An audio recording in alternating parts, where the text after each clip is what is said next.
हरियाणा विधानसभा चुनाव को लेकर भाजपा और कांग्रेस के स्टार प्रचारकों की सूची जारी। प्रधानमंत्री नरेंद्र मोदी 14 सितंबर से हरियाणा में प्रचार अभियान को देंगे गति।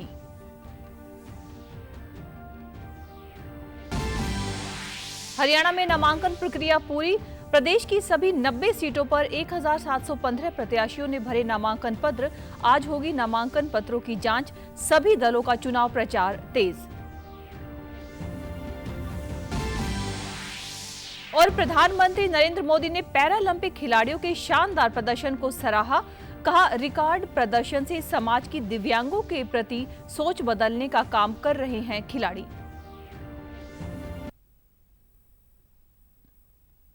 नमस्कार, चंडीगढ़ से आपका स्वागत है। मैं हूं पायल। अब समाचार विस्तार से। हरियाणा विधानसभा चुनाव को लेकर भाजपा ने अपने स्टार प्रचारकों की सूची जारी कर दी है। इस सूची में कुल 40 नाम शामिल हैं। इनमें प्रधानमंत्री नरेंद्र मोदी के अलावा केंद्रीय मंत्री व भाजपा के राष्ट्रीय अध्यक्ष जेपी नड्डा, गृह मंत्री अमित शाह, राजनाथ सिंह, नितिन गडकरी, मनोहर लाल, शिवराज सिंह चौहान सहित कई नेताओं के नाम शामिल हैं। भाजपा शासित राज्यों के मुख्यमंत्री और अन्य नेता भी हरियाणा में चुनाव प्रचार करने आएंगे। हरियाणा के मुख्यमंत्री नायब सिंह सैनी, यूपी के मुख्यमंत्री योगी आदित्यनाथ, राजस्थान के मुख्यमंत्री भजन लाल शर्मा, एमपी के मुख्यमंत्री मोहन यादव, उत्तराखंड के सीएम पुष्कर सिंह धामी और असम के सीएम हेमंत बिस्वा शर्मा भाजपा उम्मीदवारों के लिए प्रचार करेंगे। अगर इस सूची के क्रम में देखें तो सबसे ऊपर प्रधानमंत्री नरेंद्र मोदी और सबसे अंत में बबीता फोगाट का नाम शामिल है। इसके अलावा इस सूची में धर्मेंद्र प्रधान, बिप्लब कुमार देव, अर्जुन राम मेघवाल, कृष्ण पाल गुर्जर, हेमा मालिनी, अनुराग ठाकुर, कुलदीप बिश्नोई, अशोक तंवर, किरण चौधरी, नवीन जिंदल सहित अन्य कई वरिष्ठ नेता भी शामिल हैं। हरियाणा में विधानसभा चुनाव को लेकर कांग्रेस ने आज स्टार प्रचारकों की सूची जारी की, जिसमें 40 नेताओं के नाम शामिल हैं। इस सूची में हाल ही में कांग्रेस में शामिल हुए कुश्ती खिलाड़ी बजरंग पूनिया और पहलवान विनेश फोगाट को स्टार प्रचारकों में शामिल किया गया है। सूची में पहला नाम कांग्रेस राष्ट्रीय अध्यक्ष मल्लिकार्जुन खड़गे, सोनिया गांधी, राहुल गांधी और प्रियंका गांधी का है। इसके अलावा हरियाणा के नेताओं में प्रदेश प्रभारी दीपक बाबरिया, प्रदेशाध्यक्ष उदय भान, पूर्व सीएम भूपेंद्र सिंह हुड्डा, कुमारी सैलजा, वीरेंद्र सिंह, रणदीप सुरजेवाला, दीपेंद्र हुड्डा, सतपाल ब्रह्मचारी और जयप्रकाश का नाम शामिल है। इसके अलावा हिमाचल के सीएम सुखविंदर सुक्खू, अशोक गहलोत, भूपेश बघेल, चरणजीत सिंह चन्नी, अमरिंदर सिंह, राजा वड़िंग, सचिन पायलट, प्रताप सिंह बाजवा, राज बब्बर, कन्हैया कुमार, पवन खेड़ा, सुप्रिया श्रीनेत, अलका लांबा और राजीव शुक्ला को स्टार प्रचारक बनाया गया है।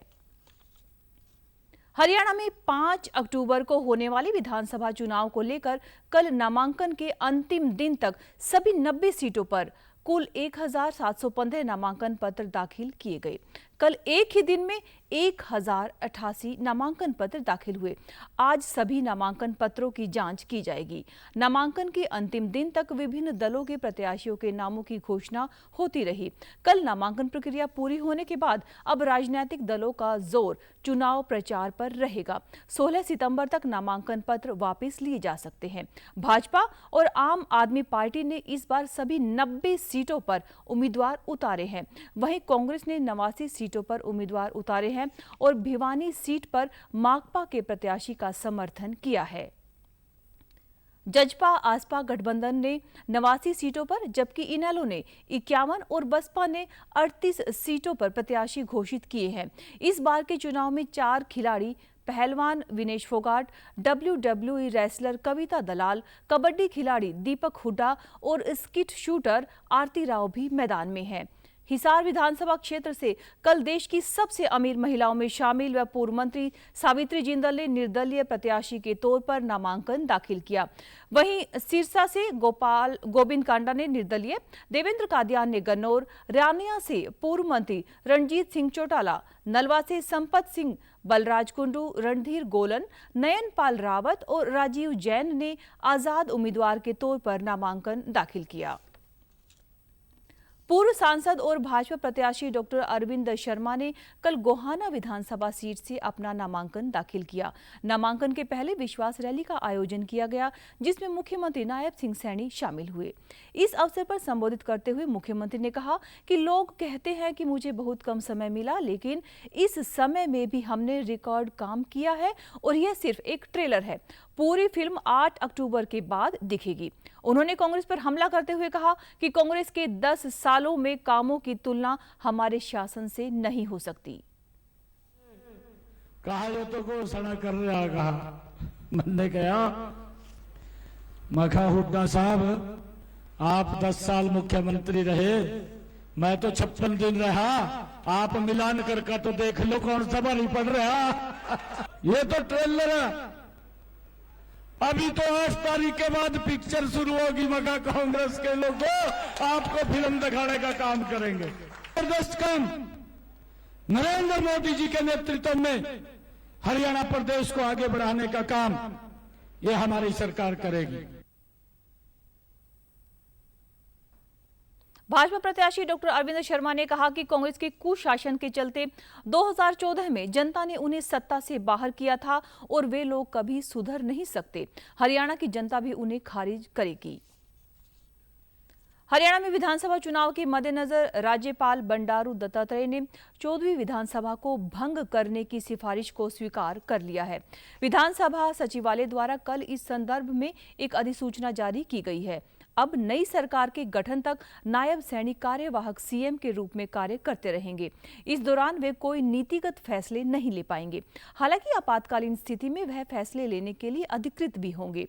अब सभी विधायक पूर्व विधायक कहलाएंगे, जबकि मंत्री कार्यवाहक काम करते रहेंगे। भाजपा सरकार ने 14वीं विधानसभा को भंग करने की सिफारिश की थी।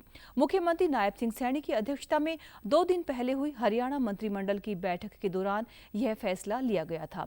चंडीगढ़ में हुई बैठक के दौरान कैबिनेट मंत्री कंवर पाल, डॉक्टर बनवारी लाल, डॉक्टर कमल गुप्ता, संजय सिंह और असीम गोयल सहित अन्य मंत्री भी उपस्थित रहे। गौरतलब है कि प्रदेश में 5 अक्टूबर को विधानसभा चुनाव होने हैं और परिणाम 8 अक्टूबर को घोषित किए जाएंगे। खालिस्तानी संगठन वारिस पंजाब डे के प्रमुख व खडूर साहिब से सांसद अमृतपाल सिंह के समर्थकों पर केंद्रीय जांच एजेंसी यानी एनआईए ने बड़ा एक्शन लिया है। एनआईए पंजाब में अलग अलग ठिकानों पर छापेमारी कर रही है। इस कार्रवाई के दौरान अमृतसर के ब्यास में भी छापेमारी की गई। ब्यास में अमृतपाल के एक समर्थक के घर पर छापेमारी की गई है। एनआईए को आशंका है कि देश को अस्थिर करने के लिए विदेशों से पैसा इनके पास से ही आ रहा है। कनाडा में भारतीय दूतावास के बाहर खालिस्तानियों के प्रदर्शन और हमले की जांच के मामले में भी एनआईए पंजाब में छापेमारी कर रही है। अमृतपाल के ऊपर पंजाब और असम में कई मामले भी दर्ज हैं। आपको बता दें कि वारिस पंजाब देश संगठन अलगाववाद और खालिस्तान को समर्थन देता है। दिल्ली के मुख्यमंत्री अरविंद केजरीवाल को कथित आबकारी नीति घोटाले से जुड़े भ्रष्टाचार के मामले में सुप्रीम कोर्ट ने जमानत दे दी है। सीबीआई ने आप के राष्ट्रीय संयोजक को 26 जून को गिरफ्तार किया था। उन्हें ईडी केस में पहली बार सुप्रीम कोर्ट से पहले ही जमानत मिल चुकी है। अपने फैसले में सुप्रीम कोर्ट ने कहा कि ईडी मामले में जमानत को लेकर दी गई शर्तें सीबीआई मामले में भी लागू होंगी। इस दौरान केजरीवाल अपने केस को लेकर कोई टिप्पणी नहीं करेंगे और न ही बतौर सीएम दफ्तर जा सकते हैं। वे किसी फाइल पर भी साइन नहीं करेंगे। सुप्रीम कोर्ट ने उनकी निजी आजादी को लेकर कोई रोक-टोक नहीं लगाई है। वह हरियाणा में चुनाव प्रचार कर पाएंगे। उधर भाजपा ने केजरीवाल पर हमला बोलते हुए कहा कि उन्हें अपने पद से इस्तीफा देना चाहिए। भाजपा प्रवक्ता गौरव भाटिया ने कहा कि अरविंद केजरीवाल में एक बूंद भी नैतिकता नहीं बची है। दिल्ली की जनता बेहतर सीएम की हकदार है। सबसे पहले जो अहम है, अति आवश्यक है, दिल्ली की जनता की आवाज जो भारतीय जनता पार्टी उठाती रही है, अरविंद केजरीवाल को तुरंत चाहिए कि वो अपने पद से इस्तीफा दे दे। लेकिन बेशरम अरविंद केजरीवाल ऐसा करेंगे नहीं, क्योंकि अरविंद केजरीवाल में एक बूंद नैतिकता नहीं बची है।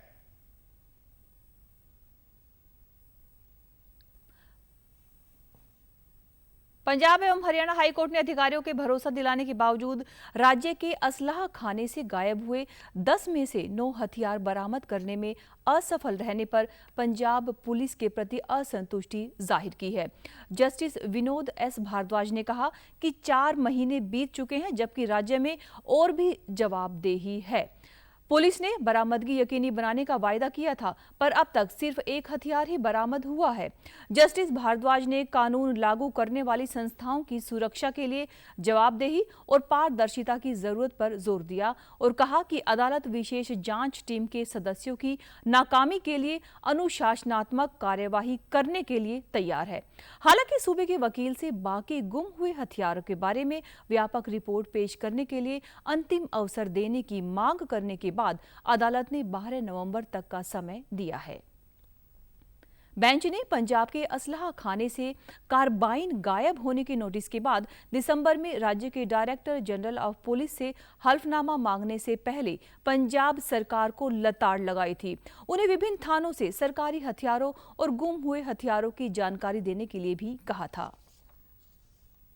पंजाब के मुख्यमंत्री भगवंत मान 28 सितंबर को शहीद भगत सिंह के जन्म दिवस के अवसर पर मोहाली के अंतर्राष्ट्रीय हवाई अड्डे पर शहीद आजम की 30 फीट ऊंची प्रतिमा लोगों को समर्पित करेंगे। प्रतिमा की स्थापना का जायजा लेने के लिए एक बैठक की अध्यक्षता करते हुए मुख्यमंत्री ने कहा कि यह प्रतिमा गन मेटल से तैयार की गई है। उन्होंने आशा व्यक्त की है कि यह प्रतिमा युवा पीढ़ी को देश की सेवा के लिए प्रेरित करने में बहुत सहायक होगी। सीएम ने कहा कि यह प्रतिमा राज्य सरकार की ओर से महान शहीद को उचित श्रद्धांजलि होगी और शहीद की गौरवमयी विरासत को हमेशा कायम रखने में सहायक भी होगी। राज्य सरकार की कोशिशों के कारण मोहाली अंतर्राष्ट्रीय हवाई अड्डे का नाम शहीद भगत सिंह के नाम पर रखा गया है। शहीदों के नाम पर हवाई अड्डों, विश्वविद्यालयों और अन्य संस्थानों का नामकरण उनकी गौरवमयी विरासत को कायम रखने के लिए बहुत ही जरूरी है। प्रधानमंत्री नरेंद्र मोदी ने पेरिस पैरालंपिक में शानदार प्रदर्शन करने वाले भारतीय खिलाड़ियों से मुलाकात की। प्रधानमंत्री ने इस मौके पर खिलाड़ियों को उनकी सफलता के लिए बधाई भी दी। वहीं खिलाड़ियों ने भी प्रधानमंत्री को इस मौके पर खास उपहार दिए। पैरालंपिक खिलाड़ियों के साथ बातचीत में प्रधानमंत्री ने कहा कि वे चाहते हैं कि समाज में दिव्यांगों के प्रति देखने का दृष्टिकोण बदले। उन्होंने बोला कि आज जरूरत है दिव्यांगों को सम्मान के भाव से देखने की, ना कि दया के भाव से। प्रधानमंत्री ने कहा कि आज पैरा एथलीट समाज के मन को बदलने का काम कर रहे हैं। वे मेडल ही नहीं ला रहे, बल्कि माहौल बदलने का काम भी कर रहे हैं। पूरे समाज के मन को बदलने का आपका कंट्रीब्यूशन है। सिर्फ मेडल नहीं, मेडल से ज्यादा आप माहौल बदल रहे हैं। हर दिव्यांग जन के मन में आप एक विश्वास पैदा कर रहे हैं कि हम भी कुछ कम नहीं है। और मैं मानता हूं कि हमने इस चीज को उसी रूप में करना है। आखिरकार मेडल की संख्या, आजकल तो युग ही ऐसा है कि इन चीजों को काउंट किया ही जाता है। इस मौके पर पैरालंपिक में लगातार 2 स्वर्ण पदक जीतने वाले भाला फेंक खिलाड़ी सुमित अंतिल ने प्रधानमंत्री को उनके सहयोग के लिए धन्यवाद दिया। ऐसे 2 गोल्ड और चाहिए मेरे को। तो ये दूसरा सर आपके लिए है, क्योंकि उसके बाद में जैसे जब पैरालंपिक से पहले हम काफ़ी नर्वस थे, क्योंकि मैं आर्टिकल्स पढ़ रहा था कि हर तरफ मोस्ट फेवरेट है एथलीट जो गोल्ड मेडल को डिफेंड करेगा, तो उसमें हमारे थे सर, उसमें मेरा भी नाम था। बट जब 20 अगस्त को आपसे बात हुई तो वही पल याद आ गया सर, टोक्यो वाले, कि अब की बार फिर से अच्छा करना है। पंजाब की सामाजिक सुरक्षा, महिला और बाल विकास मंत्री डॉक्टर बलजीत कौर ने बताया कि पंजाब सरकार ने हाल ही में किचन ग्रीन्स पहल की शुरुआत की है। इस पहल का उद्देश्य महिलाओं और बच्चों की सेहत को बेहतर बनाना है। इसके तहत पोषक गुणों वाले पौधे लगाए जाएंगे जो इन केंद्रों को पोषण के केंद्र बनाने में महत्वपूर्ण भूमिका निभाएंगे। डॉक्टर बलजीत कौर ने कहा कि किचन ग्रीन पोषण वाटिका पहल राज्य में महिलाओं और बच्चों में पोषक तत्वों की कमी को दूर करते हुए उनकी सेहत को बेहतर बनाने के लिए महत्वपूर्ण साबित होगी। कैबिनेट मंत्री ने कहा कि इस पहल को पंजाब के सभी आंगनबाड़ी केंद्रों में लागू किया जाएगा ताकि हर समुदाय को इसका लाभ मिल सके। उन्होंने बताया कि प्रत्येक पौधे को उसके उच्च पोषण मूल्य और गुणों को ध्यान में रखकर चुना गया है। और आप हमारे समाचार YouTube channel DD news Chandigarh, Facebook DD news Chandigarh और social media X DD news CHD पर भी देख सकते हैं। इसी के साथ चंडीगढ़ से समाचारों का सिलसिला समाप्त होता है। नमस्कार।